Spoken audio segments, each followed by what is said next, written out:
Deus, te louvamos, te bendizemos e te agradecemos. Nós estamos aqui reunidos no nome do teu Filho.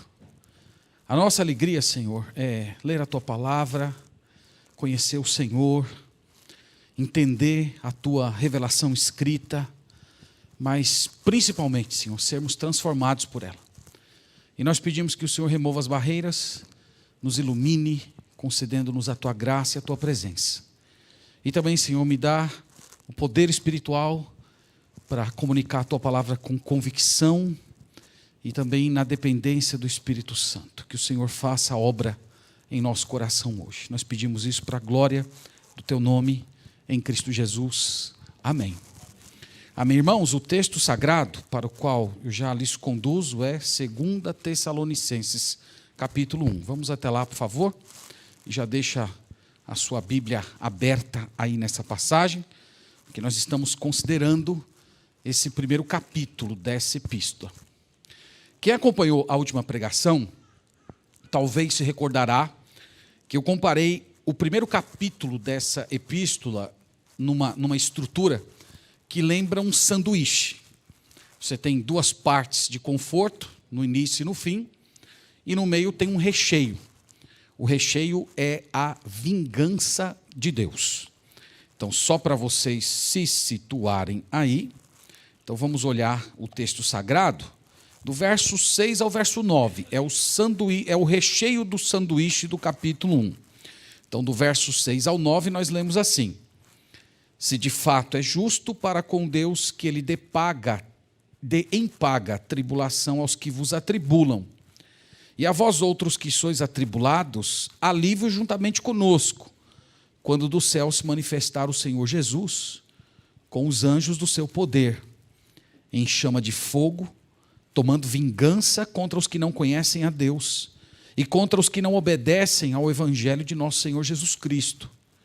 Estes sofrerão penalidade de eterna destruição, banidos da face do Senhor e da glória do seu poder. Amém.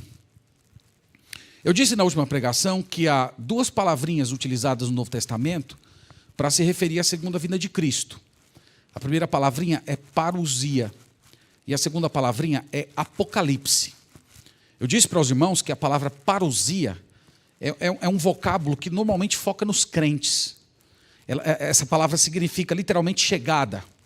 E ela fala da vida do cristão. Quem é convertido, verdadeiramente está em comunhão com o Senhor, vive nessa expectativa de que Jesus pode chegar a qualquer momento. E essa chegada vai ser a maior felicidade, irmãos, da nossa história. Só que a palavra apocalipse, eu disse isso, ela não é uma palavra agradável. Ela é uma palavra que traz um quê de punição.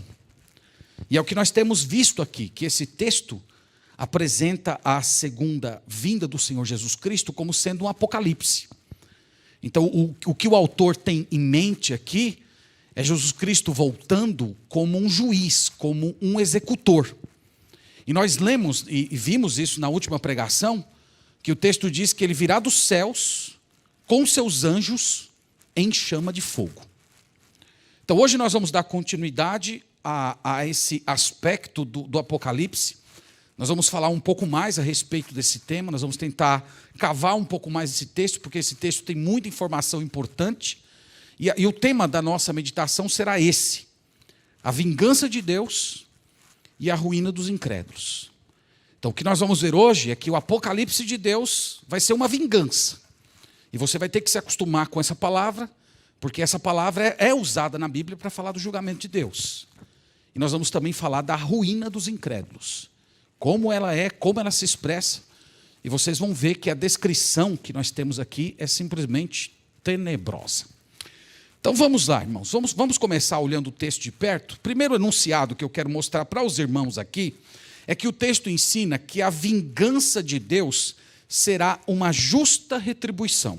No verso 8, nós lemos assim: em chama de fogo, tomando vingança contra os que não conhecem a Deus e contra os que não obedecem ao evangelho de nosso Senhor Jesus Cristo. Então os irmãos viram que o autor aqui usa a palavra vingança para expressar o apocalipse de Jesus Cristo. A palavra vingança aqui tem um sentido de punição, fazer justiça. A ideia, irmãos, é que será uma vingança plena e justa, e nós temos que lembrar que isso faz parte do ser de Deus. A vingança de Deus, na verdade, é uma reação natural da sua santidade. No entanto, a vingança de Deus em nada se assemelha à vingança do homem. A vingança do homem é egoísta, é desproporcional, e na maioria dos casos é injusta. E a Bíblia diz, inclusive, que ela é proibida. Né? Lá em Romanos, capítulo 12, diz: a mim me pertence a vingança, eu é que retribuirei, diz o Senhor. Então a Bíblia diz que nós temos que deixar a vingança na mão de Deus, porque Deus escolheu o seu Filho como sendo o instrumento através do qual ele executará a sua vingança. Eu queria ler um texto paralelo com os irmãos, só para reforçar e fortalecer um pouco mais essa ideia, lá em Lucas capítulo 20. Vamos até lá, por favor, porque nós temos ali nessa passagem uma parábola que foi contada por Jesus. E essa parábola, ela ilustra mais ou menos a natureza dessa vingança divina. Então veja o que nós lemos aqui em Lucas, capítulo 20, a partir do 9. Nós vamos inicialmente do 9 ao 15, só para fortalecer essa ideia. O texto sagrado diz assim, estou lendo Lucas 20, verso 9. A seguir passou Jesus a proferir ao povo esta parábola. Certo homem plantou uma vinha, arrendou-a a lavradores e ausentou-se do país por prazo considerável. No devido tempo, mandou um servo aos lavradores para que lhe dessem do fruto da vinha. Os lavradores, porém, depois de o espancarem, o despacharam vazio. Em vista disso, enviou-lhes outro servo, mas eles também a este espancaram, e depois de ultrajarem, o despacharam vazio. Mandou ainda um terceiro, também a este, depois de o ferirem, o expulsaram. Então disse o dono da vinha: que farei? Enviarei o meu filho amado, talvez o respeitem. Vendo, porém, os lavradores arrazoavam entre si, dizendo: este é o herdeiro, matemo-lo, para que a herança venha a ser nossa. E lançando fora da vinha, o mataram. Irmãos, essa parábola aqui, ela conta uma história real. De quem vocês acham que essa parábola aqui está falando? Essa parábola está falando dos judeus. Essa parábola está falando de Israel. Há diversas passagens no Antigo Testamento que retratam Israel como sendo a vinha de Deus. E o texto aqui está dizendo que o Senhor, semelhante ao vinhateiro, ele cercou a Israel. Isto é, Deus deu a eles tudo o que eles precisavam para serem plenos e para viverem como sendo o povo santo e exclusivo do Senhor. Entretanto, eles rejeitaram o Senhor, eles adoraram os ídolos, eles não frutificaram. Deus, por sua vez, mandou os seus profetas e eles mataram seus próprios profetas. E por fim, em um último ato de misericórdia, Deus enviou o seu filho e eles covardemente o mataram. A pergunta que fica é diante desta parábola: o que é que o Senhor vai fazer? Olha o versículo 15. E lançando fora da vinha o mataram. Agora a pergunta de Jesus: que lhes fará, pois, o dono da vinha? Verso 16. Virá, exterminará aqueles lavradores e passará a vinha a outros. Ao ouvirem isto, disseram: tal não aconteça. Então, Jesus já estava antecipando, irmãos, o que ia acontecer na história de Israel. Nós sabemos o que ocorreu com Israel na década de 70. Os romanos chegaram, destruíram Jerusalém de uma forma truculenta. Faltou madeira suficiente para crucificar todos aqueles judeus daquela geração. E no verso 17, Jesus diz: mas Jesus fitando-os disse: que quer dizer, pois, o que está escrito? A pedra que os construtores rejeitaram, esta veio a ser a principal pedra angular. Todo o que cair sobre esta pedra ficará em pedaços. Aquele sobre quem ela cair ficará reduzida a pó. Então aqui, irmãos, é uma metáfora assustadora. Vocês viram que Jesus mudou a metáfora. Ele saiu da vinha para falar da pedra. E ele usa aqui uma imagem simplesmente aterradora. Ele diz o seguinte: se você cair sobre a pedra, você vai ser despedaçado. Se a pedra cair sobre você, você será triturado. Então isso aqui, irmãos, é o processo que lá no apóstolo Paulo é chamado de vingança. O que é a vingança de Deus? A vingança de Deus é Jesus chegando como se fosse uma pedra para triturar a todos aqueles que estão resistindo ao seu domínio, a todos aqueles que não querem se curvar diante dele, a todos aqueles que estão dando as costas para o seu profeta, a todos aqueles que estão participando da condenação de Cristo ao rejeitá-lo como seu Senhor e Salvador. Então é disso que o apóstolo Paulo está falando. Essa é a vingança que será praticada pelo dono da vinha. Volte lá para 2 Tessalonicenses, e eu quero destacar aqui, irmãos, mais um aspecto que é muito importante para você entender o significado da vingança de Deus. No versículo 9, olhe comigo, por favor, veja que Paulo usa a palavra penalidade eterna. Então nós temos aqui no verso 9, estes sofrerão penalidade. Essa linguagem aqui é muito importante, porque aqui, irmãos, é um vocábulo típico de tribunal. E essa palavrinha ajuda a gente a esclarecer o sentido da vingança de Deus. Porque numa leitura mais apressada, você pode ficar com a ideia que a vingança de Deus é igual à vingança do homem. Isto é, aquela vingança caprichosa, na qual o mais forte vem e covardemente se apossa do mais fraco, sem seguir uma lei, sem seguir nenhum tipo de processo. O texto não diz isso. O texto diz que será uma penalidade, isto é, será uma sentença justa, envolverá um processo judicial.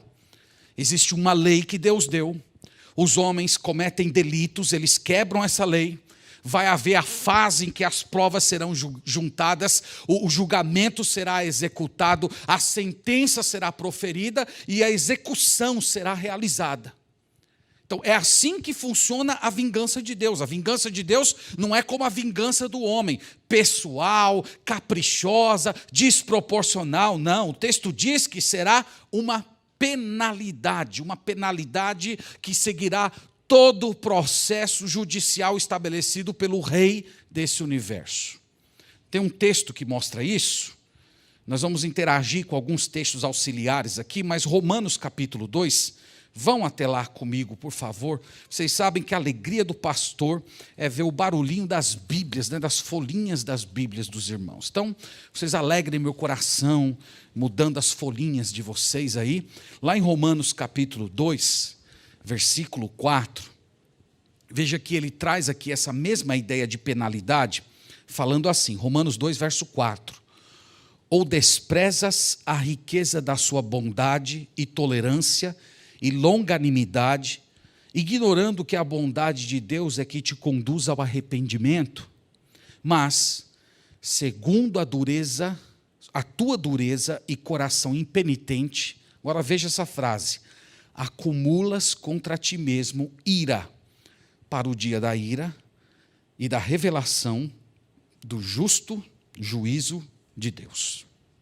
Então ele está falando que Deus é paciente, que Deus tem dado oportunidades, que nós estamos na fase em que Deus continua enviando os seus profetas. Mas ao mesmo tempo, irmãos, Deus é justo. Os pecados dos não arrependidos, eles estão sendo acumulados. E um dia eles serão devidamente apresentados ao pecador. E cada um sofrerá a ira correspondente às suas transgressões. Não vai ser mais do que você merece e nem menos do que é devido.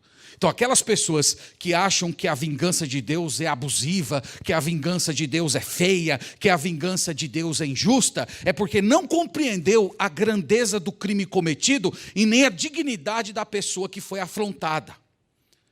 Meus irmãos, a penalidade é eterna porque o crime contra quem foi cometido é um ser infinito.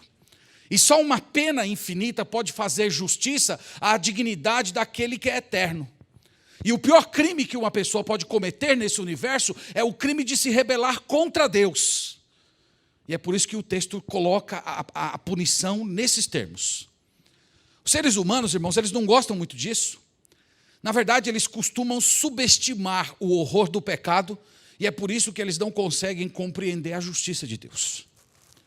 Lá em Apocalipse 19, verso 2, Jesus Cristo está no auge dos seus julgamentos. Nós não temos tempo de ler a passagem, mas os remidos, os anjos, eles estão dizendo assim: justos e verdadeiros são os seus juízos. Então vai ser um julgamento público. Todo o universo, homens e anjos, aclamarão Deus naquele dia como um ser justo. Ele é justo quando absolve os crentes, porque a penalidade que deveria cair sobre os crentes já foi lançada sobre o Senhor Jesus Cristo. Mas ele também é justo quando condena os pecadores, visto que rejeitaram a salvação e escolheram deliberadamente viver em seus próprios pecados. É assim que funciona a vingança de Deus. Essa semana eu tive um sonho bem desagradável. E não foi uma revelação, viu? Fica claro. Não foi um apocalipse, nada do gênero. Nesse sonho, um malfeitor estava maltratando meus filhos. E eu, tomado de ira, esmurrei aquele malfeitor no sonho até matá-lo.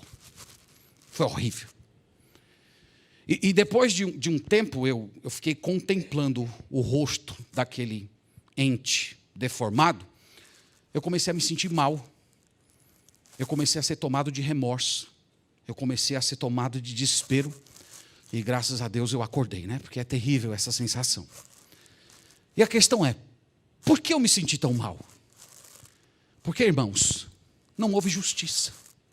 Não houve justiça. O fato é que eu não tenho o direito de me vingar, por pior que seja o delito praticado contra a minha pessoa.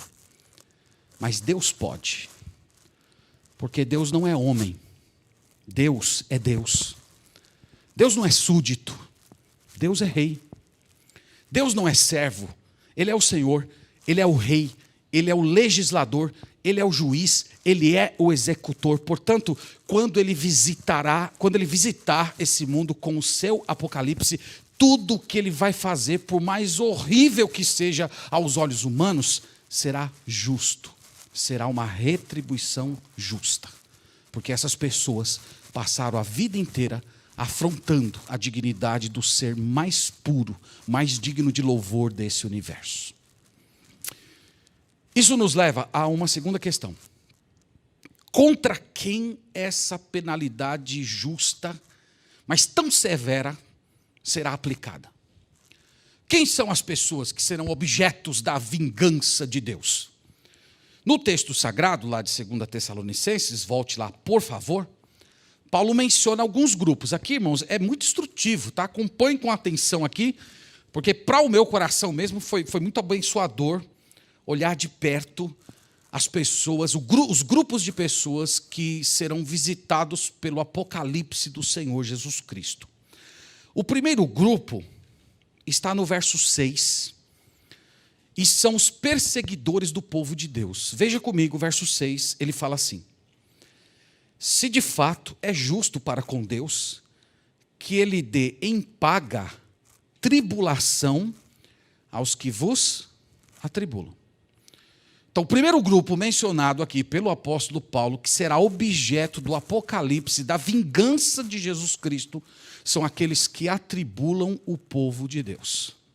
Essas pessoas, além de viverem uma vida de rebeldia contra o Senhor nos seus próprios pecados, eles acrescentam aos registros celestiais a maldade de ferir os filhos de Deus.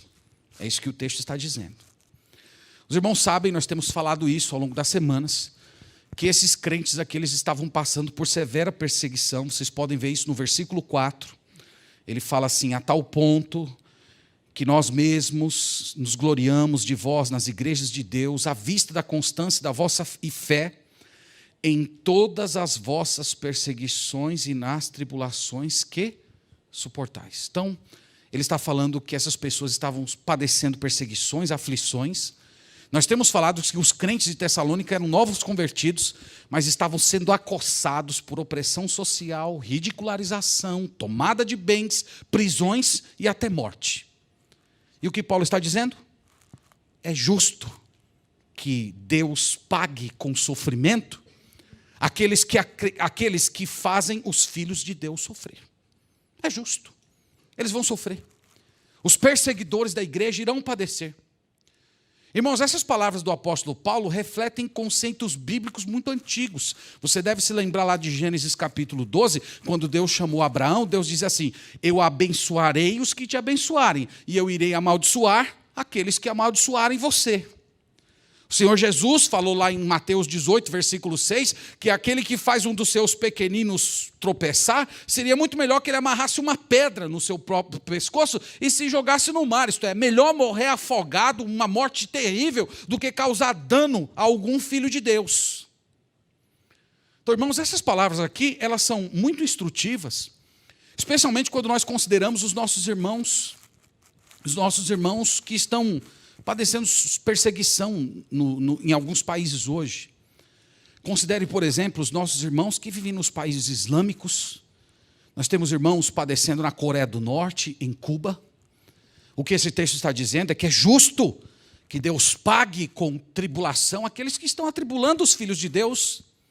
Considerem os governantes do Ocidente que estão passando leis para asfixiar a liberdade do povo de Deus, impedindo os crentes de se pronunciarem publicamente a respeito das suas convicções, como tem ocorrido no Canadá, por exemplo. É justo que esses homens recebam tribulação da parte de Deus. Considere, por exemplo, os colegas de trabalho ou os amigos da faculdade que muitas vezes ficam apequenando ou procurando prejudicar os crentes por causa da sua fé. É justo que eles recebam tribulação da parte de Deus.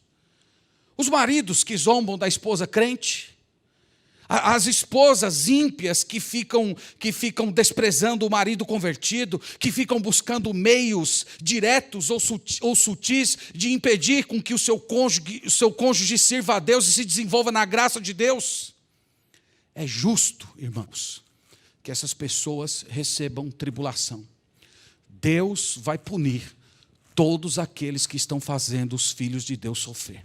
Isso aqui, irmãos, é uma palavra de conforto. É uma palavra de conforto para nós e é uma palavra de conforto muito forte para aqueles crentes que estavam passando tribulação e por todos aqueles que estão sendo acossados pela perseguição que tem crescido cada vez mais contra o povo de Deus. Esse é o primeiro grupo mencionado por Paulo, o primeiro grupo objeto da vingança, da ira, do Apocalipse de Jesus.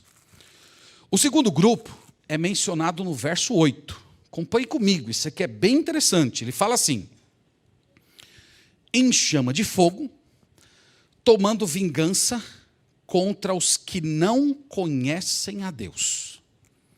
Então, o segundo grupo, que vai ser objeto da ira da vingança de Deus, são os que não conhecem a Deus. Pergunta é: a quem Paulo está se referindo? Quem são esses que não conhecem a Deus? Quando nós comparamos esse versículo com 1 Tessalonicenses 4, versículo 5, dá para a gente ter uma ideia de quem Paulo está falando. Ele diz assim, 1 Tessalonicenses 4, verso 5, não com desejo de lascívia, como os gentios que não conhecem a Deus. Então, Paulo aqui provavelmente está falando dos gentios. A palavra gentios significa literalmente gentes, e é um termo técnico usado no Novo Testamento para se referir a todo aquele que não é judeu. Pergunta é, irmãos, qual é o pecado desse povo aqui? Nós vimos o pecado do primeiro grupo. Eles perseguem os filhos de Deus. Agora, esse grupo aqui, qual é o pecado deles? Qual é o pecado pelo qual eles vão ser severamente punidos por Deus? Qual é o pecado? Eles não conhecem a Deus. Conhecer aqui, irmãos, significa o conhecimento do relacionamento. É o conhecimento da comunhão, é o conhecimento de quem se converteu, é o conhecimento de quem experimentou as dádivas de Deus, é o conhecimento de quem ama a Deus. Você poderia ler esse texto aqui e perguntar assim, mas pastor, aqui está se referindo, por exemplo, aos povos não evangelizados, aqueles que nunca receberam um missionário, que nunca souberam da história de que existe um Cristo, de que existe uma Bíblia? É óbvio que sim.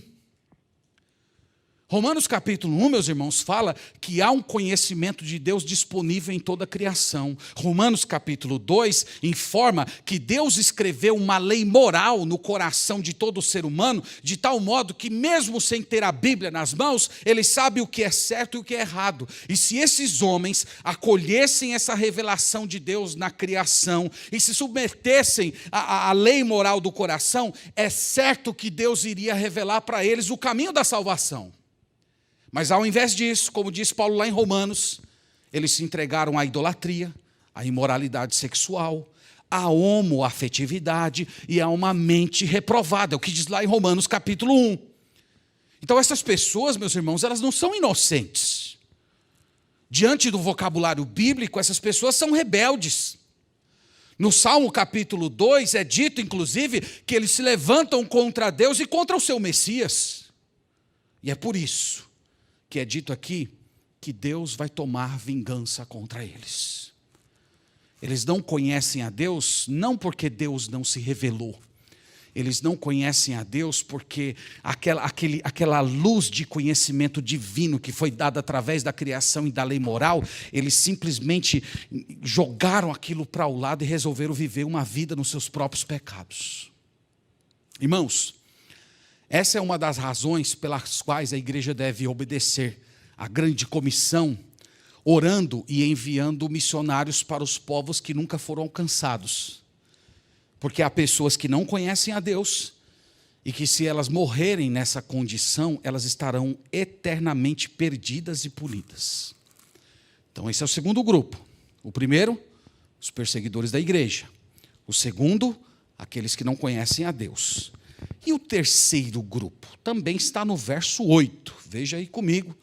Tem um terceiro grupo aí, ele fala assim: em chama de fogo, tomando vingança contra os que não conhecem a Deus e contra os que não obedecem ao evangelho de nosso Senhor Jesus. Vocês conseguem perceber a diferença do terceiro grupo para o segundo grupo? O terceiro grupo, irmãos, ele tem mais revelação, ele tem mais luz, ele tem mais informação. Além dessa revelação natural que nos chega pela criação e pela lei moral, essas pessoas também ouviram o evangelho. Essas pessoas, elas ouviram a boa nova de Deus, que Cristo morreu pelos nossos pecados e ressuscitou e oferece salvação gratuita para todo aquele que crê. Mas essas pessoas não obedeceram. Eu acho interessante Paulo utilizar o vocábulo obedecer para falar do evangelho. Isso aqui, irmãos, mostra que o evangelho não é apenas uma mensagem, o evangelho também é um mandamento. Isso está lá em Atos 17, versículo 30, diz que Deus notifica a todos os homens que se arrependam. Então o evangelho é uma notícia maravilhosa, mas também é um mandamento divino. É possível, irmãos, que o apóstolo Paulo tenha em mente aqui, primariamente, os judeus. Porque já que ele falou dos gentios no versículo anterior, ele poderia estar mencionando aqui os judeus que ouviram o evangelho dos lábios do próprio Senhor Jesus e depois dos seus apóstolos. E a maioria deles sempre reagiu com ódio e perseguição. Eles não obedeciam ao evangelho. Mas é evidente que não se restringe apenas aos judeus. Nós temos um outro grupo. Vamos em Tito, capítulo 1. Vamos lá, por favor. Tito, capítulo 1, verso 16.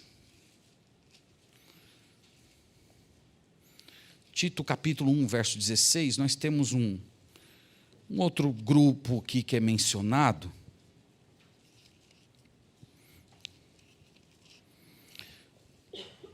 Tito 1, verso 16.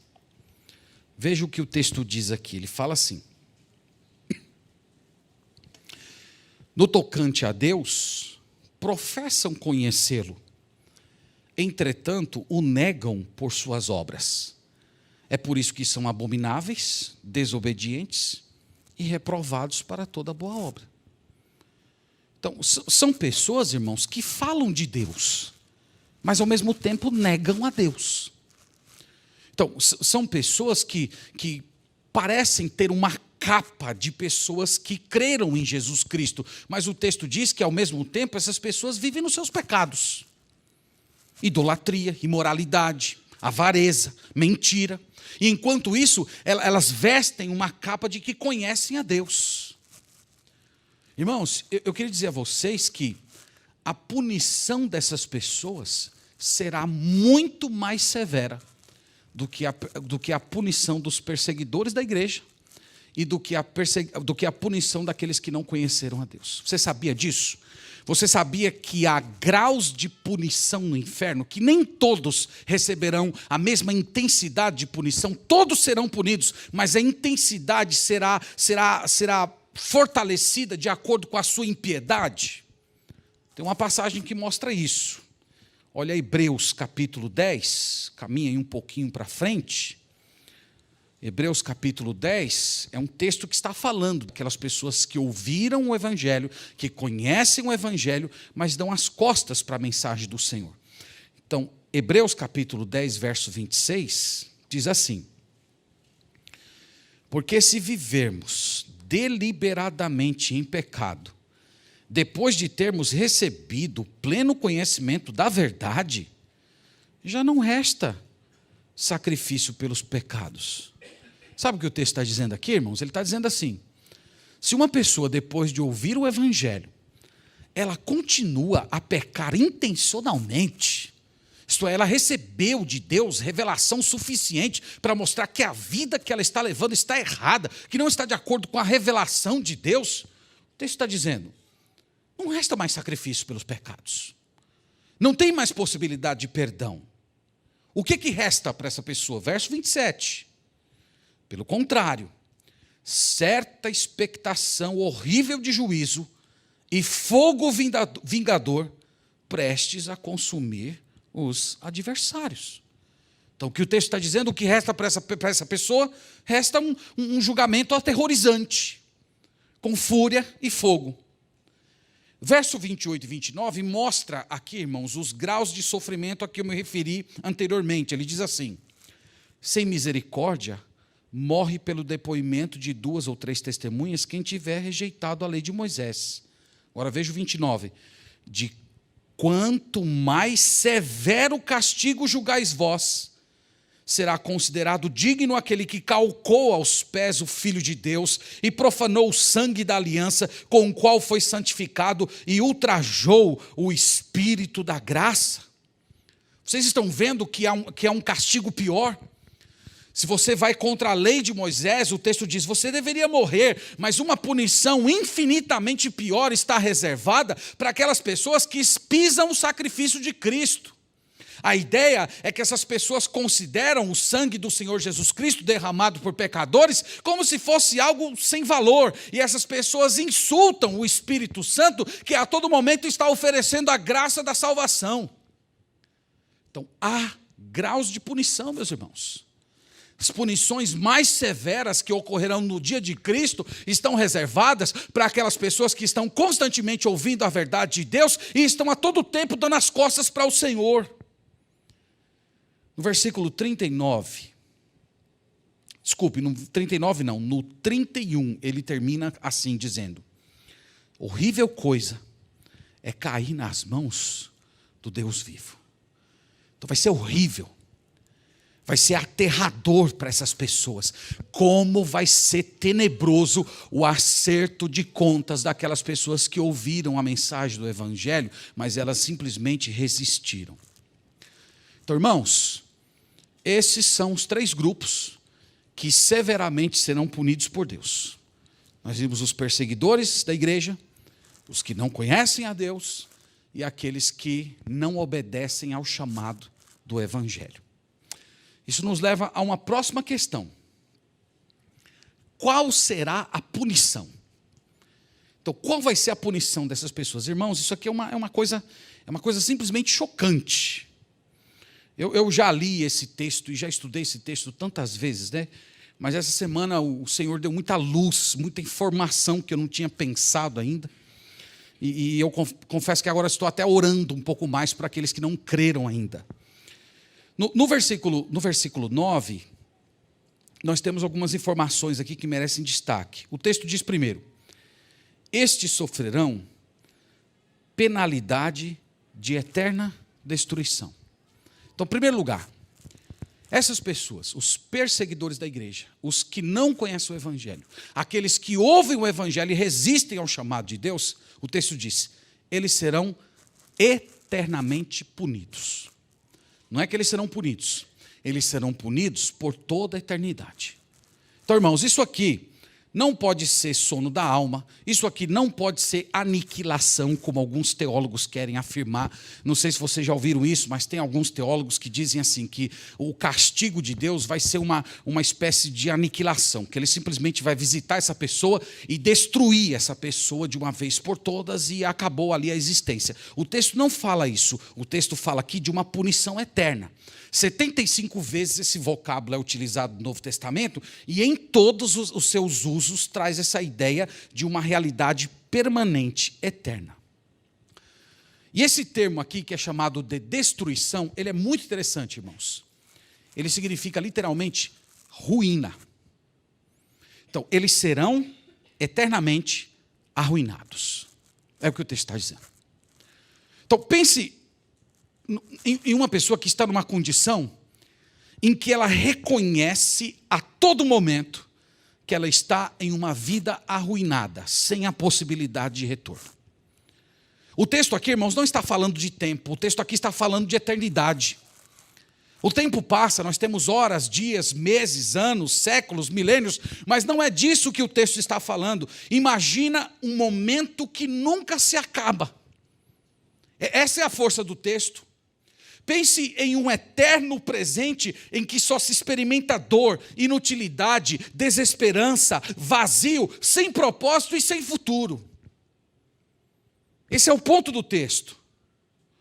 Todos os vestígios da imagem de Deus desaparecerão para sempre. Haverá um fogo que queima, mas não incinera. Haverá uma escuridão tão densa que você não será capaz de ver a si mesmo e nem as outras pessoas. Tudo que haverá será gemidos, choro, vermes devorando a sua carne, e tudo isso em uma condição imutável. É isso, irmãos, que o texto está dizendo. É isso que a palavra de Deus quer comunicar quando ela diz: haverá penalidade de eterna destruição. Ele acrescenta mais 2 elementos aqui. Vamos continuar a leitura do verso 9. Ele fala: estes sofrerão penalidade de eterna destruição. Agora ele diz: banidos da face do Senhor. É muito forte isso aqui. O que significa ser banido da face do Senhor? Significa, irmãos, que onde quer que seja esse lugar, o Senhor Jesus não está lá. Você consegue imaginar um local no qual não há a presença do Senhor? Vocês sabem que nós não conhecemos esse estado de existência porque o Senhor Deus, Ele está ativo nesse mundo. Mesmo vivendo em um mundo cheio de pecado, nós ainda estamos cercados por uma providência de Deus por todos os lados. Até os incrédulos se beneficiam dessa bondade de Deus que está sendo derramada na criação. Atos 17, 28 fala: porque nele vivemos, nos movemos, nós existimos. Então Deus continua abençoando as pessoas, mas o texto está dizendo aqui que nesse lugar não haverá nenhuma providência bondosa. As pessoas que lá estiverem nunca vão experimentar o que é vida, o que é alegria, o que é satisfação, o que é amor, o que é paz, porque todas essas graças, elas dependem da presença do Senhor Jesus Cristo, e onde Jesus não está, elas não existem.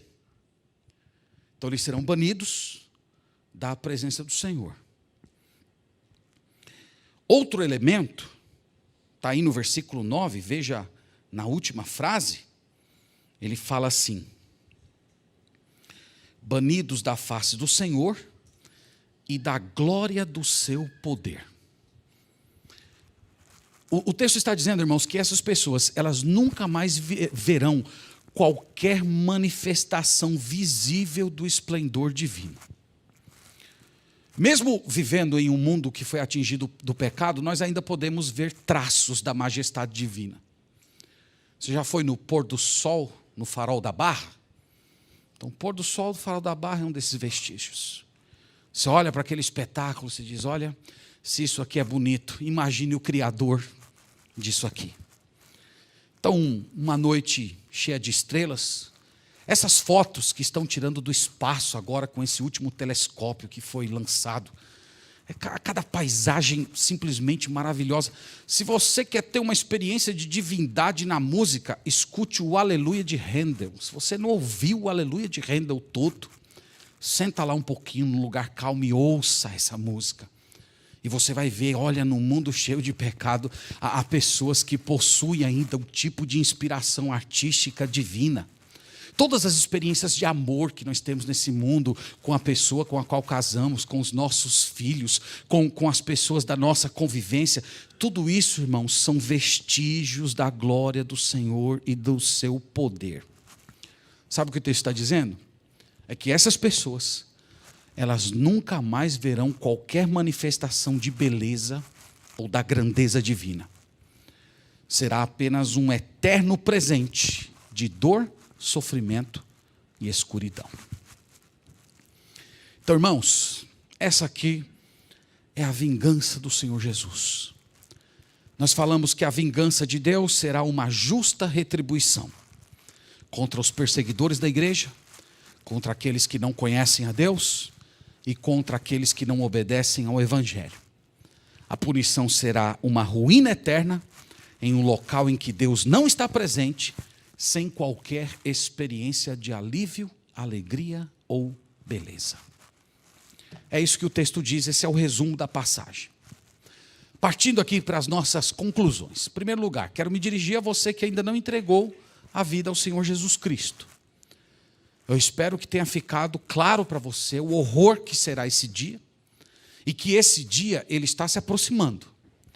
E que essa ocasião da justa retribuição está cada dia mais perto da sua história. Que os seus pecados, eles estão entrando no registro de Deus diariamente. E que só há uma forma de você escapar dessa ira vindoura. Você precisa conhecer a Deus. João 17, versículo 3 diz: mas a vida eterna é esta, que te conheçam a ti, o único Deus verdadeiro, e a Jesus Cristo a quem enviaste. Se você não quer participar, se você não quer ser contado entre aqueles que padecerão no Apocalipse de Jesus Cristo, você precisa crer em Jesus, tomá-lo como seu Salvador, como seu Senhor e Rei. Você precisa obedecer à ordem do Evangelho, que é dar as costas para a sua vida de pecado e tomar Jesus como seu Senhor e Salvador. Se você não acolher o seu chamado do Evangelho, se você continuar adiando, lembre-se que você está apenas intensificando a sua culpa diante do Senhor e tornando o seu castigo futuro ainda mais insuportável. Mas você pode escapar desse castigo. O Senhor Jesus veio a esse mundo, Ele carregou naquela cruz os nossos pecados, Ele sofreu toda a penalidade que deveria cair sobre nós e hoje Ele oferece vida eterna a todo aquele que nele crê. Então, crê em Jesus e você será salvo da ira vindoura. Creia hoje, antes que seja tarde demais para você. Irmãos, uma reflexão que me veio à mente quando estava olhando esse texto durante a semana foi essa: por que nós devemos falar a respeito desse assunto? As pessoas não gostam desse assunto. Uma parte significante dos pregadores fogem desses temas. Por que nós temos que falar a respeito desse assunto? Por que trazer uma igreja aqui e ficar quase por 1 hora, ou até passando de 1 hora, não sei, falando só sobre a vingança, a punição, a justiça, a retribuição, os horrores que irão acometer aqueles que não creem no Senhor? Irmãos, é perigoso deixar de falar desse tema. É perigoso para os pastores, é perigoso para os crentes quando nós nos calamos, quando nós ignoramos essas verdades. Tem uma passagem que está lá em Ezequiel 33, eu não vou ler, eu apenas vou mencionar, fica aí como tarefa de casa, Ezequiel 33, versículo 6. E ali Deus estava falando a respeito do compromisso do profeta em proferir para o povo os juízos do Senhor. E lá Deus, para ilustrar a responsabilidade que nós carregamos, Ele fala que o porta-voz de Deus é semelhante a uma sentinela que está vigiando uma cidade. E lá o texto diz que se a sentinela vir a espada chegando e ele não falar nada, ele não se calar, ele não tocar a trombeta anunciando que o dia da guerra está se aproximando e a espada entrar na cidade e ferir o ímpio, o incrédulo, o descrente, o sangue será requerido daquela sentinela negligente. Então é por isso que eu disse para os irmãos que é perigoso nos calarmos a respeito desse assunto. Nós somos, irmãos, as sentinelas de Deus. Nós somos as pessoas que temos que dizer para todo mundo que a espada está chegando. E quem está empunhando essa espada que irá ferir esse mundo e todos aqueles que não creram é o próprio Senhor Jesus Cristo, aquele que veio na figura de um homem frágil. Um dia ele vai voltar como um rei vitorioso, com uma espada na mão para ferir aqueles que não creram. E nós temos que tocar essa trombeta. Senão nós seremos, irmãos, responsabilizados. Deus irá nos disciplinar. Então nós temos que falar isso por causa do Senhor, por causa da nossa responsabilidade para com Ele, mas nós temos que falar isso também por causa do nosso amor pelas pessoas. Falar isso aqui, irmãos, é um gesto de amor. Você mostrar para uma pessoa que a destruição está chegando, você mostrar para a pessoa que a ruína da humanidade está se aproximando, mas que há um caminho para ele fugir, isso é um gesto de amor. O mundo que nós vivemos hoje, irmãos, simplesmente abusa da misericórdia de Deus. O fato de não haver uma recompensa imediata, dá ao pecador a sensação de liberdade. Ele acha que pode continuar explorando todos os seus pecados alegre e livremente, como se nada fosse acontecer. Na verdade, essas pessoas elas se acostumam tanto aos seus próprios pecados que elas chegam ao absurdo de considerar que a justiça divina é injusta. Então, a nossa geração é aquela que o salmista disse: não há temor de Deus nos seus próprios olhos. Isto é uma geração de pessoas que simplesmente não tem medo do julgamento. Elas pecam uma vez, percebem que não aconteceu nada, e aí isso vai fortalecendo, vai dando tranquilidade, ela vai ali asfixiando a consciência, ela vai matando a lei moral de Deus no coração, sufocando os apelos da sua própria razão, e quando não, do próprio Espírito Santo incomodando a sua alma, e ela acha que vai continuar naquela vida sem nunca haver um ajuste de contas. Então essas pessoas, irmãos, que estão amortecidas no seu próprio pecado, elas precisam ser sacudidas. E é por isso que nós temos que falar, pelo compromisso do Senhor, mas também pela disfunção moral da nossa geração.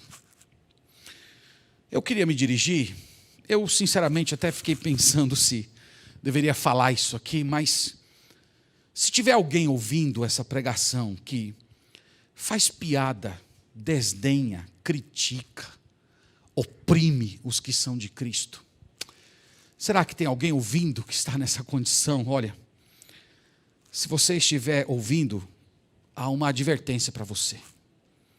Toma cuidado com o que você está fazendo. Você está tocando na menina dos olhos de Deus. Você está mexendo com aqueles que são chamados na Escritura de o particular tesouro de Deus. São seus filhos amados. São as pessoas pelas quais o seu filho morreu.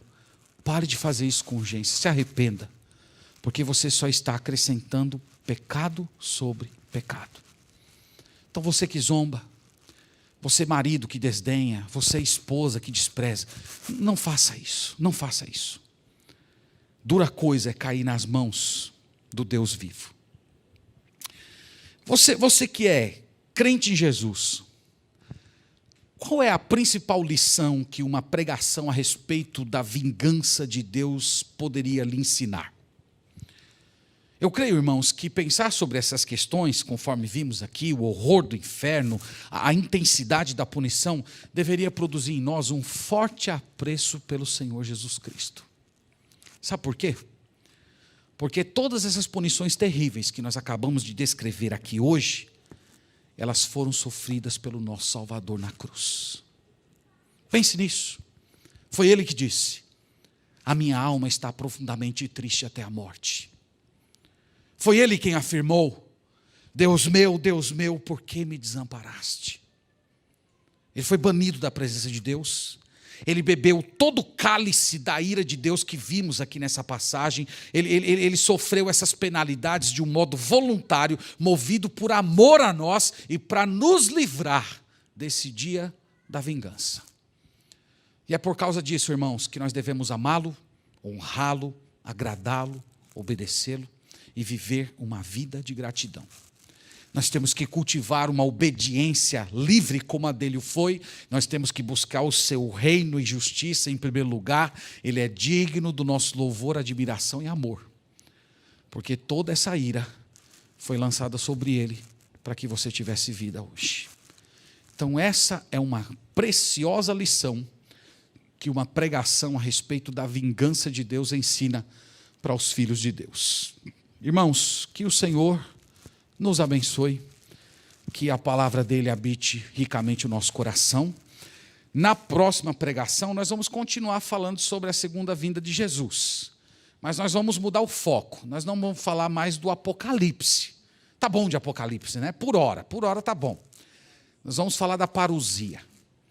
Então nós vamos falar do conforto. Enquanto para aqueles que não conhecem Deus, a segunda vinda será terrível. Para aqueles que creram, será o maior conforto que poderão experimentar na história. E é disso que é disso que nós vamos falar na próxima pregação, se Jesus não voltar antes, para a gente experimentar isso antes da exposição do texto bíblico, vai ser a melhor realidade, o melhor mundo possível. Que Deus nos abençoe, irmãos, e que a palavra do Senhor habite ricamente o nosso coração. Vamos orar a Deus nesse momento. Senhor, nós bendizemos, honramos a Ti, agradecemos muito, Senhor, por esse momento, por essa mensagem, pela pregação da Tua palavra, por essas verdades espirituais, Senhor, que são terríveis aos nossos olhos limitados, mas sabemos que são verdadeiras, fiéis, que irão se cumprir e que são absolutamente justas. Nós agradecemos, Senhor, porque Jesus Cristo recebeu na cruz todo o castigo, todas essas coisas terríveis que um dia irão cair sobre aqueles que não creram. O nosso Salvador já recebeu em nosso lugar. Nós te bendizemos por isso. E nós pedimos, Senhor, que diante de um texto como esse, o nosso coração não seja movido apenas à gratidão, mas que nós assumamos essa posição de atalaias, de sentinelas, de vigilantes, para alertarmos as pessoas que não creram a respeito da espada que está se aproximando. Que o Senhor nos dê essa santa ousadia e que o Senhor também traga ao coração dessas pessoas temor e tremor, de tal modo que ouvindo a Tua palavra, ouvindo, Senhor, a respeito do dia da vingança, elas se movam arrependidas para receber o perdão dos seus pecados. Nós pedimos essas coisas todas no nome de Jesus. Amém.